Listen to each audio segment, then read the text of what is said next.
welcome back to my channel. So in today's video, I'm going to talk about something that is incredibly close to my heart, and that is therapy. If you guys didn't know, I am a licensed therapist, and I don't really see a lot of videos from actual therapists kind of walking through what you could expect when going into therapy, some things that you didn't know about therapy, and ways that you can afford therapy if you do not have health insurance. So let's get on into it. So one of the things that I wanted to tell you guys is please do not be scared or worried about going into therapy and feeling like you're going to be judged, right? I think a lot of people are hesitant because it is nerve-wracking talking to a stranger about challenges that you're having, right? Things that you are going through that maybe you don't even tell anybody. But this is the perfect space to do so, whether it's in person or telehealth. Having a therapist where you can discuss how you're feeling, walk through your challenges, and figure out ways of coping is so healthy and important. So do not feel like your therapist is judging you. We actually go to therapy ourselves, so we will always try to make it the most comfortable for you, right? If you have a great therapist in mind, they are going to ask you in the beginning or at the end of the session, what is going to make you feel the most comfortable? Was there anything that I did as a therapist that made you uncomfortable, things that you didn't like? And if you've been to therapy before, what did you not like that your therapist did? I think a lot of people forget that this relationship is so important. Just as it's important to have a relationship with your friends, your family, your partners, it's going to be really important for you to have a relationship with your therapist that is authentic and honest to yourself. So please be honest. Do not be scared. We are not judging you. We are here to help. It's why we decided to get into this career. So the second thing that most people do not know is that you can actually change your therapist. I think a lot of people get into therapy, they don't clash with the therapist that they like, and then they're like, therapy doesn't work for me. And that's not necessarily always the case, right? You can change your therapist. If you walk into an intake, I always say at least 2 to 3 times should you be seeing a therapist to see if you guys clash, if you guys connect, what have you. But if you do not, you can change your therapist. You can find somebody else. If you're working in a practice where there's multiple therapists, ask the intake lady, ask your therapist, like, you know what, I think you're a great therapist, but you may not be the greatest fit for me, and that is okay. We do not take it personally. It's something that we learn very early on in school, that you just may not clash with your client and vice versa.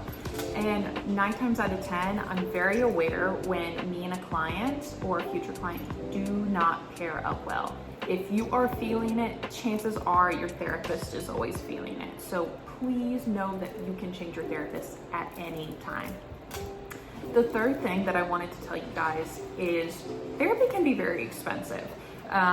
Depending on where you're going to therapy, I mean, it can cost a couple $100s. So there's some things that people may not know. So one thing is, if you're going to therapy and you're looking for a licensed therapist, you can ask if they do a sliding scale. Now, a sliding scale is where the therapist will take into account your economic needs, the way that things are going for you, and if they are able to offer that sliding scale, a $120 session may drop down to an $80 session or a $75 session.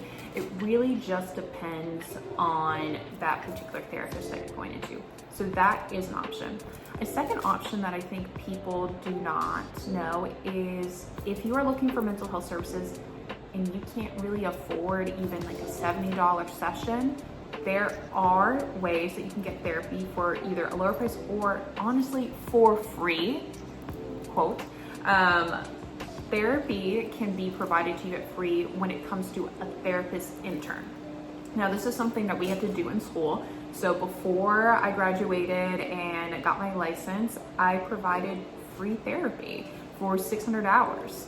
And that meant that I was seeing people who, whether they were in poverty, didn't have health insurance, they were able to come see me at no cost at all. And those are options that you can have. Now, the way that you guys can figure this out is when you ask a practice, hey, do you have any interns that are available for therapy at a low cost or free cost? I will say this, interns should never be charging for therapy.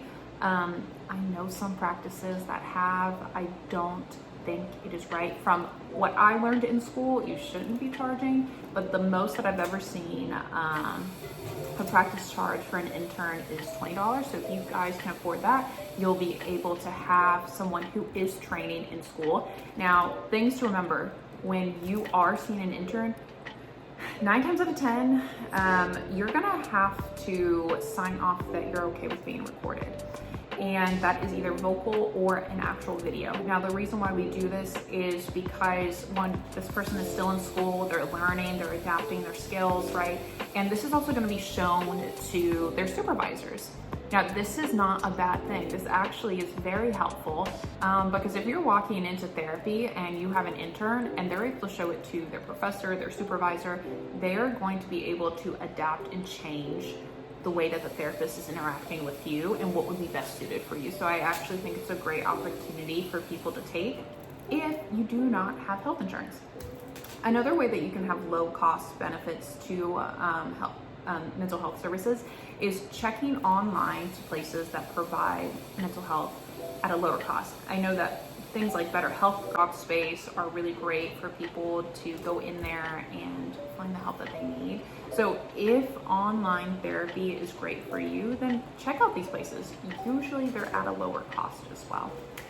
Another thing that people don't realize about therapy is that it is honestly a space for yourself once a week where you can talk about anything that you want to talk about, and there is not going to be any judgment on that. And what I mean by that is if you want to walk in and curse and talk the way that you want to talk, do it, right? I think a lot of times people are on autopilot most of the time, and they don't get to have that expression to themselves. You don't get to talk to somebody about your deepest, darkest thoughts, right?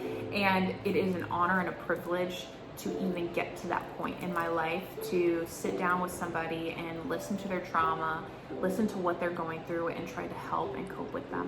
Now, you can always tell your therapist, hey, I didn't like this, right? If I'm assigning a homework assignment, I always tell my clients, please tell me if this does not work for you.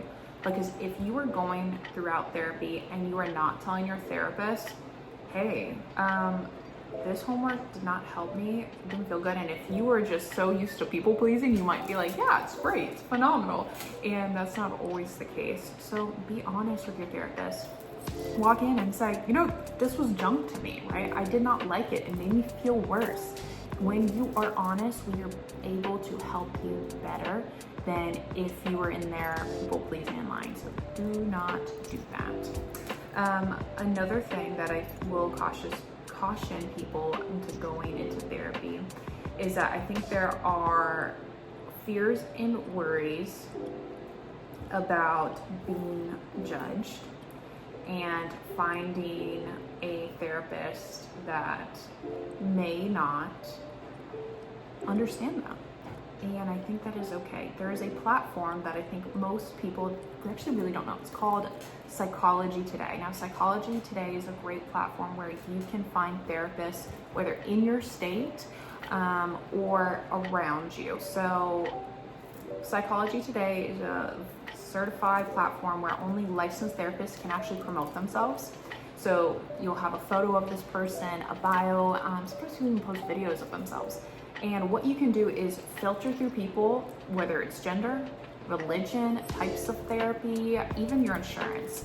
And I think a lot of people are nervous to get into therapy as well, is because maybe this person doesn't align with my beliefs. Maybe you're someone from the LGBTQ community and you're worried about going into therapy because of that prejudgment, right? You can find a therapist that is openly saying, you know what, I love working with these people in this community, right? And you can see and filter through who makes sense for me, who doesn't. So definitely look at Psychology Today if you are looking at finding a therapist. And at the end of it, right, we are all human. Right? So when you are walking into therapy, please do not think that we are judging you, that we're only here to quote unquote grab your money. I've seen a lot of people say that therapists don't want you to get better. And that is not the case. Please, I promise you that's not the case. When I see a client move forward, it is the most rewarding thing ever to see them do their work. And one of the things that helps guide them is being able to come in, discuss what's happening, and see them move forward. I don't want someone to stay in where they're at. And also, I don't even think, if we're thinking business-wise or mental health-wise, I would be doing a good job if I had my clients stay where they're at. So, you know, therapy is something that you guys should really think about and say, you know what, my therapist wants me to get better. They don't want me to stay where I'm at. Now, I'm not saying there's not bad therapists out there, but most therapists do not think this way. And one of the things I need to tell you guys is when you go into therapy, you've got to do the work.